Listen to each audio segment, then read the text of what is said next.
Sejam bem-vindos ao programa Aroma de Vida. Sempre no início de cada programa destaco que Aroma de Vida é um programa comprometido com a exposição da Palavra de Deus. A proposta é pegar livros da Bíblia, evangelhos, cartas, livros do Antigo Testamento e fazer uma exposição, verso por verso, capítulo por capítulo, e estudar por completo vários livros da Bíblia. Acompanhando o programa Aroma de Vida, você estudará livros completos da Bíblia. Nós agora estamos fazendo a exposição da primeira carta de Pedro. Que carta fabulosa, que carta maravilhosa. E já temos aprendido que Pedro, após uma breve, porém profunda saudação e prefácio, ele entra no tema da salvação. O prefácio e a saudação estão contidos no verso 1 e 2. O tema da salvação, o apóstolo discorre a respeito dela desde o versículo 3 até o versículo de número 12. O tema destes versos é a salvação. E depois, a partir do capítulo 1, verso 13 em diante, são os desdobramentos práticos, são as implicações. Ele fala da salvação e ele mostrará como deverá ser a conduta, a ética, a moral, o caráter de uma pessoa salva. Como uma pessoa salva, ela se relacionará com seu marido, com a sua esposa, com os seus senhores, para quem era escravo. Como lidarão com o antagonismo, com a aversão, a perseguição de uma sociedade caída, imoral, atolada no paganismo, que não aceitava e não se conformava com a transformação que Jesus Cristo e o Evangelho haviam produzido na vida dos convertidos e dos cristãos. E eles estavam sofrendo por conta e por causa da sua fé. Portanto, nós estamos considerando o alicerce de toda a epístola, a doutrina da salvação. E o apóstolo já disse que Deus nos regenerou no passado, Deus está agora no presente nos protegendo para a salvação que em plenitude, completa e consumada se revelará no último tempo, quando Cristo voltar com poder e grande glória. Pedro já deixou claro que, à medida que a igreja ela ama o Senhor Jesus sem tê-lo visto e, pela fé, exulta no Senhor e na sua salvação, a igreja vai progressivamente, diz o apóstolo Pedro, alcançando o objetivo da vossa fé. Qual é o objetivo da fé de cada cristão, de todos os cristãos e da igreja? O objetivo, disse o apóstolo Pedro, da vossa fé. Ele diz, a salvação da vossa alma. O apóstolo Pedro, ele quer mostrar a unidade e a continuidade entre as duas alianças, entre os dois testamentos, o Antigo Testamento e o Novo Testamento. Ele quer mostrar que a mensagem central de toda a Bíblia Sagrada é a salvação. O mundo caído no pecado precisa de salvação. E Deus, desde Gênesis 3,15, quando Adão e Eva acabaram de cair, ali vem a promessa de que haverá alguém que derrotará o mal, esmagará o mal, embora o fará com seu próprio sofrimento. Portanto, o apóstolo Pedro deixa claro que a totalidade do Velho Testamento, embora problemas circunstanciais, históricos, dentro do contexto de cada profeta, em cada momento da história de Israel, mas, em última instância, aquilo tudo, toda a mensagem, toda a revelação de Deus apontava para a salvação e para o Salvador. Por isso ele diz: foi essa salvação que é o objetivo da vossa fé. Foi essa salvação que os profetas examinaram. Foi essa salvação que os profetas procuraram saber com cuidado. Eles receberam a revelação de que Deus iria salvar, mas eles queriam compreender mais, eles queriam se aprofundar mais. Havia um anseio, uma fome de tentar compreender aquilo que lhes fora revelado. Eles também, diz o texto bíblico, profetizando sobre a graça destinada a vós. A graça destinada aos cristãos é a salvação. Portanto, o conteúdo da profecia era a graça.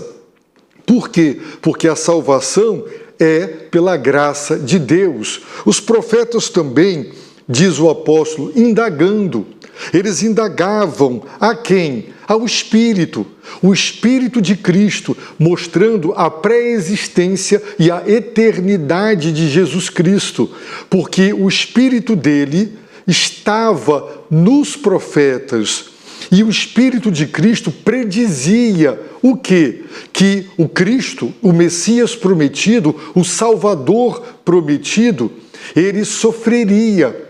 Ele passaria por sofrimentos, mas depois de sofrer, ele também teria a glória que viria após os sofrimentos, deixando claro que a salvação, pela graça, mas não de graça, seria por intermédio através dos sofrimentos e da glória que o Cristo, o Messias, experimentaria.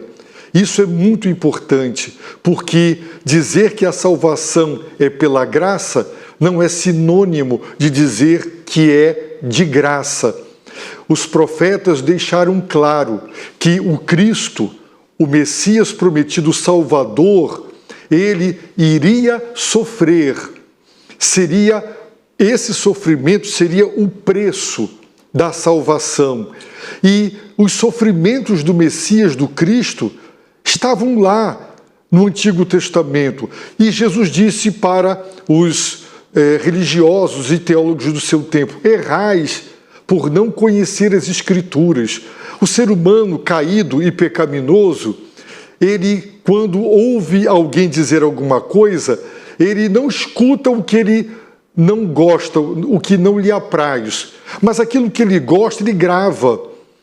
Assim, as pessoas tinham as revelações, tinham as profecias, mas aquilo que eles não gostavam, os sofrimentos, eles deixaram de lado.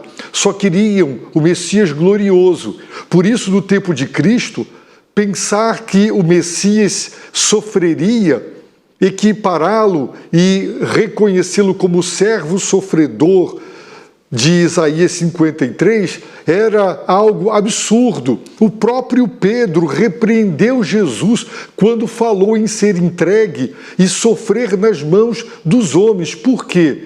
Porque erraram por não conhecerem as Escrituras. Erraram porque se conheciam, deixaram de lado, ignoraram. Mas tudo estava lá. E o próprio Jesus, segundo o Evangelho de Lucas, depois de ressurreto, começando por Moisés, pela lei, pelos profetas e nos salmos, ele mostrou tudo quanto estava registrado a seu respeito. Quem não encontra Cristo no Velho Testamento é cego, não tem fé, provavelmente ainda não se converteu. Agora observem o verso 12, que é o verso que vamos considerar agora neste programa. Está escrito: a eles foi revelado que era para vós e não para si mesmos que eles ministravam essas coisas que agora vos foram anunciadas por aqueles que, pelo Espírito Santo, enviado do céu, vos pregaram o Evangelho. Até mesmo os anjos desejam examinar tais coisas. 1 Pedro, capítulo 1, verso 12. Observem, a eles foi revelado. Por quê?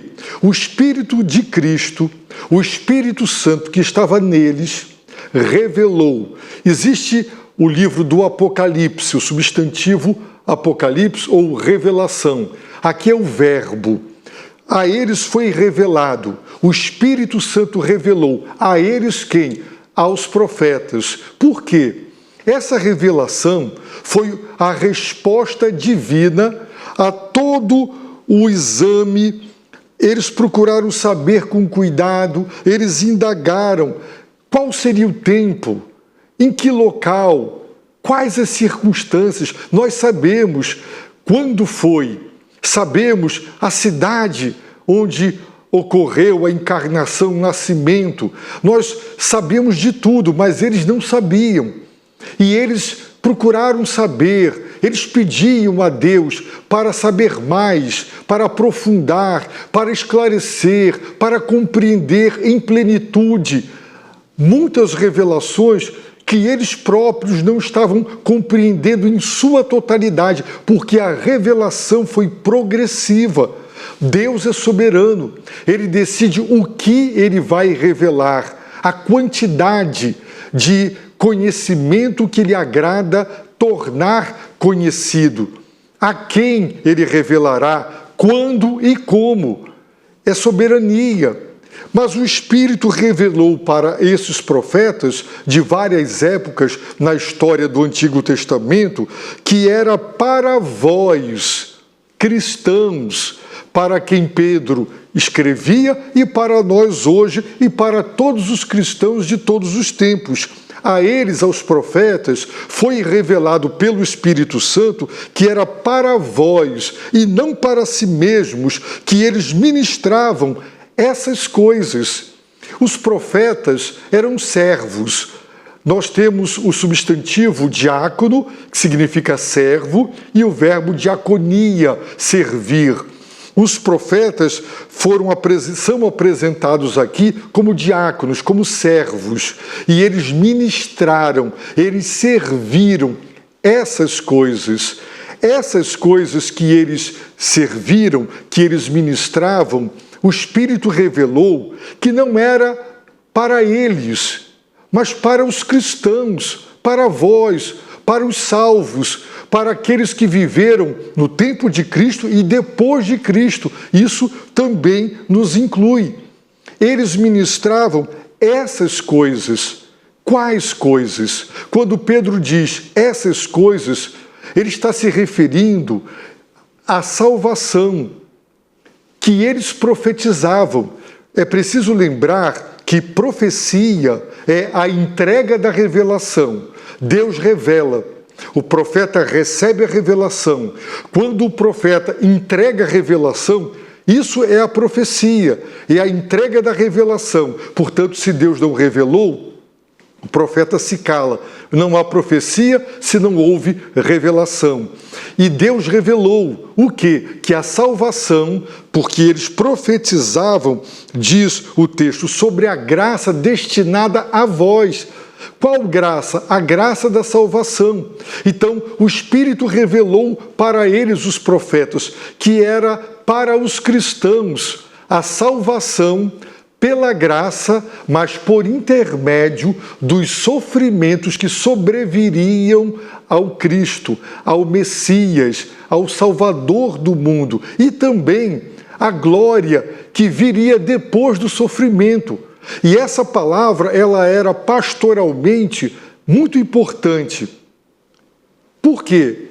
Porque os cristãos estavam sofrendo. E essa era a sequência. Primeiro o sofrimento, depois a glória. Cristo voltará com poder e grande glória, mas primeiro ele sofreu. Os cristãos entrarão na glória, participarão da glória, usufruirão da glória, mas isso será depois. Por isso ele declarou: nisso exultais na salvação, ainda que agora sejais necessariamente afligidos. necessariamente significa de acordo com o plano, de acordo com o propósito de Deus, provar a nossa fé. Queridos, está escrito aqui, e nós precisamos compreender que os profetas foram esses servos do Senhor, e eles sofreram também e usufruíram da glória. Cristo sofreu, usufruiu da glória, e nenhum de nós deve querer e pensar que teremos tempos fáceis na terra. No mundo tereis tribulações, passaremos por sofrimentos, fazem parte do plano e do propósito de Deus, para nós muitas vezes indecifráveis e incompreensíveis, mas tudo faz sentido e faz parte do plano. Por isso o apóstolo Paulo não hesita em dizer que todas as coisas, não só 99% delas, mas todas elas cooperam para o bem daqueles que amam a Deus. Sim, os profetas receberam a revelação de que essas coisas, a salvação pela graça, através dos sofrimentos e da glória do Cristo, do Messias, essas coisas eram para a era da salvação, para os cristãos. E o apóstolo diz que agora os cristãos, essas coisas vos foram anunciadas. Observem, quem anunciou essas coisas agora? Os apóstolos, os evangelistas, os missionários. Nós não sabemos quem esteve por todas estas 5 regiões, o Ponto, Galácia, Capadócia, Ásia e Bitínia. Sabemos que em algumas dessas regiões Paulo esteve. De acordo com Atos, no dia de Pentecoste, os judeus da dispersão estavam lá, reunidos, e eles ouviram de diversas nacionalidades e de alguns lugares para os quais Pedro acaba de escrever. Para eles foram anunciadas essas coisas. Pedro está dizendo que as mesmas coisas, a salvação pela graça, através dos sofrimentos e a glória do Messias, do Cristo, que foi profetizada pelos profetas do Antigo Testamento, agora essas mesmas coisas foram anunciadas por aqueles que, pelo Espírito Santo enviado do céu, vos pregaram o Evangelho. O que os profetas pregaram é a mesma mensagem que os apóstolos, evangelistas e missionários pregaram. Há uma unidade. A salvação é o tema comum do Velho Testamento e do Novo Testamento. A Bíblia Sagrada são as sagradas letras que podem fazer-te, tornar-te sábio para a salvação que há em Cristo Jesus. De Gênesis ao Apocalipse, a salvação é o tema central das Escrituras Sagradas. E essas coisas, a salvação pela graça, através do sofrimento de Cristo e da glória de Cristo, foram anunciadas por aqueles que vos pregaram o Evangelho. Percebam que nem todo anúncio é pregação. Muitas pessoas podem anunciar muitas coisas, mas toda pregação autêntica, legítima e fiel é um anúncio.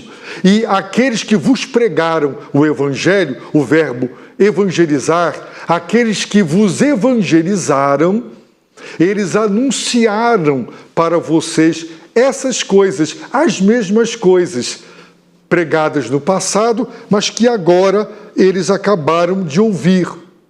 É muito interessante que o apóstolo Pedro diz que eles vos pregaram, eles vos anunciaram pelo Espírito Santo. Vejam bem, pelo Espírito. Sem o Espírito Santo, não há pregação com êxito e com eficácia do Evangelho. Não há. Jesus disse: ide por todo o mundo, pregai o Evangelho a toda criatura. Ele enviou a igreja. No entanto, após dizer ide, pregai, ele também disse: ficai em Jerusalém. Portanto, a pergunta é para ir ou é para ficar? É para ir.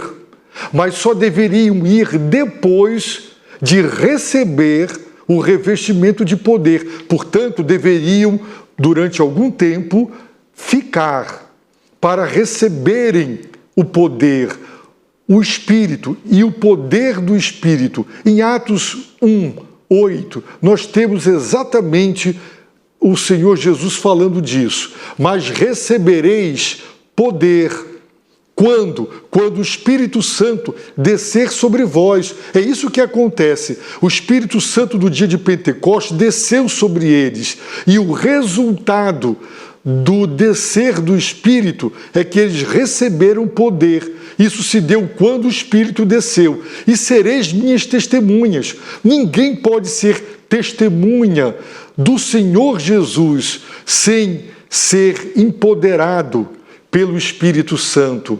Quando se recebe o Espírito, com o Espírito também se recebe o poder para testemunhar, tanto em Jerusalém, como em toda a Judéia e Samaria e até os confins da terra. Em Atos 2:33, o apóstolo Pedro, que estava pregando, disse: portanto, exaltado à direita de Deus, e ele está se referindo a Jesus, e tendo recebido do Pai a promessa do Espírito Santo, derramou, na linguagem de Atos 2:33, derramou, ou o Espírito desceu, Atos 1:8, derramou o quê? O que agora vedes e ouvis. O Espírito Santo foi derramado e eles ouviram aquele som, eles viram aquelas línguas de fogo, os idiomas através dos quais vários judeus da dispersão, de várias nacionalidades, de várias partes do mundo, ouviram o Evangelho em suas próprias línguas, o que os deixou abismados, mas aquela capacidade, aquele empoderamento veio do Espírito. Também lemos, segundo o Evangelho de Mateus, capítulo 10, verso 19 e 20, algo interessante para destacar. Jesus disse: mas quando vos entregarem, não vos preocupeis com o que falareis, nem como falareis, pois naquela hora vos será dado o que dizer. E quem é que dará? Porque não sois vós que falais, mas o Espírito de vosso Pai é que fala por meio de vós. Aqui Jesus está dizendo que o Espírito Santo fala pelo homem, por meio de vós. Aqui no texto de 1 Pedro 1:12 é o contrário. São aqueles que pelo Espírito. Então vejam duas verdades que se complementam. Os pregadores, os evangelistas, aqueles que evangelizam, anunciam pelo Espírito Santo o Evangelho. E Jesus disse que o Espírito Santo, por meio, através dos pregadores, evangelistas, missionários, ele fala. Então as duas coisas se dão. Isso significa que a pregação eficaz do Evangelho, que produz os resultados de Deus, é pelo Espírito. A ação, o sujeito da ação é o pregador, é o crente, que pelo Espírito, ou o contrário, o Espírito é o sujeito, e é ele quem fala por intermédio do crente, do pregador, daquele que evangeliza, no púlpito, na escola, na rua, em qualquer lugar. Assim, o que nós estamos aprendendo é que eles foram evangelizados, vos pregaram o Evangelho, traduz o verbo evangelizar. Eles foram evangelizados, e eles foram evangelizados por aqueles que, pelo Espírito Santo, compartilharam o Evangelho.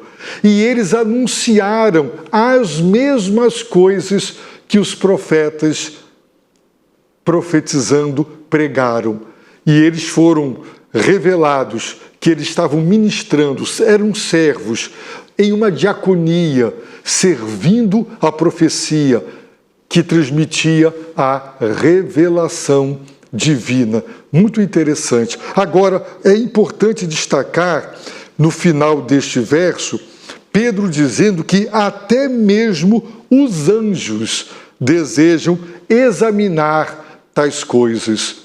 Fica claro uma coisa: assim como os profetas examinaram a salvação, queriam mais informações, queriam compreendê-la mais, melhor, profundamente, assim como eles procuraram saber com cuidado a respeito desta salvação, assim como eles indagaram a respeito do tempo e da ocasião em que na história o Salvador viria, os anjos também.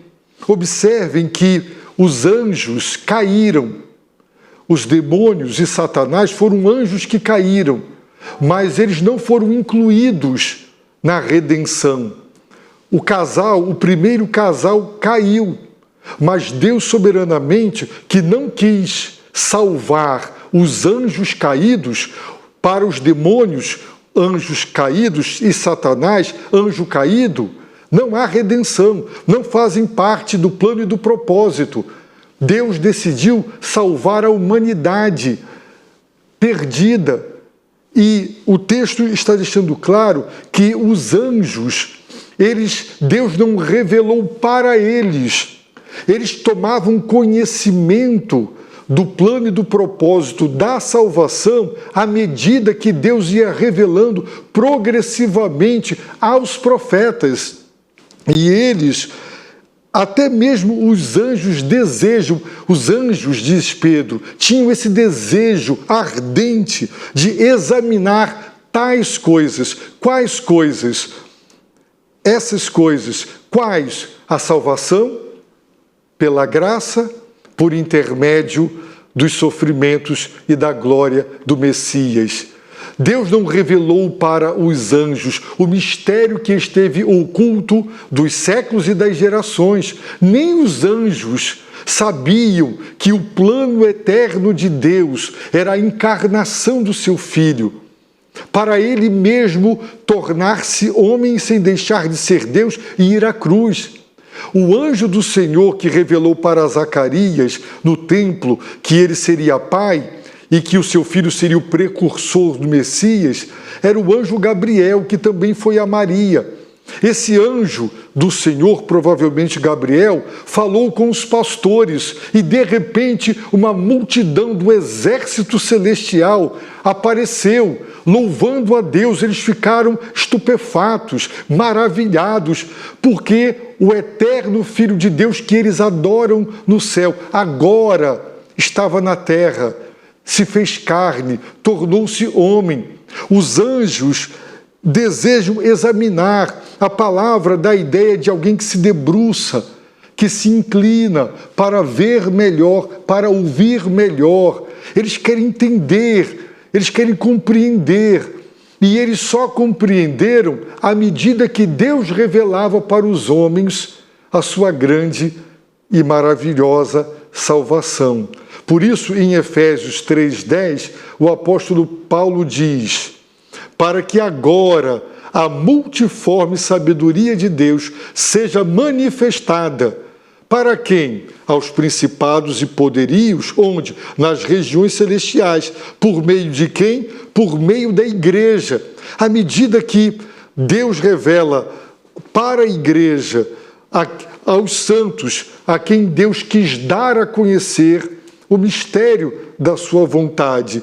Então, a multiforme sabedoria de Deus se tornará manifesta, conhecida dos anjos, dos principados e poderios nas regiões celestiais, por meio da igreja. Então, os anjos desejam ardentemente conhecer mais e profundamente, e conheceram, como nós agora conhecemos, porque estamos numa posição de extrema vantagem em relação aos profetas do Antigo Testamento. Sabemos que Maria ela engravidou, ela concebeu pelo poder do Espírito. Sabemos que ela era descendente de Davi e José também. Sabemos que por providência ela foi para Belém, onde ela deu à luz. Nós sabemos de tudo. Por quê? Porque a revelação máxima se deu em Cristo Jesus. Assim, o apóstolo Pedro termina a sua doutrina da salvação, ele começou bendizendo: bendito seja o Deus e Pai de nosso Senhor Jesus Cristo. E ele vai falar da salvação, porque salvação é regeneração. Ele vai falar que salvação é proteção. É Deus nos protegendo para a herança e protegendo a herança para nós. É Deus que já preparou em plenitude consumada a salvação que se revelará no último tempo. E nós, cristãos, estamos alcançando o objetivo da nossa salvação, da nossa fé, que é a salvação da nossa vida. E aí o apóstolo, como acabamos de ver, ele mostra que no Velho e no Novo Testamento, a mensagem dos profetas e dos apóstolos, a mensagem da Bíblia é uma só: salvação, porque o homem caído, pecaminoso, perdido, precisa ser salvo. E só pela misericórdia e pela graça de Deus, por intermédio dos sofrimentos de Jesus na cruz do Calvário, da sua gloriosa ressurreição, ascensão e do seu retorno triunfante, é que esta salvação se consumará em plenitude. Portanto, a mensagem da Bíblia é salvação. Você é salvo? Tem certeza disso? Se não, arrependa-se dos seus pecados. Peça a Deus misericórdia e confie 100% só em Jesus para a salvação. Ele é o Messias, Ele é o Cristo, Ele é o Salvador do mundo. A minha oração é que Deus te abençoe rica e abundantemente.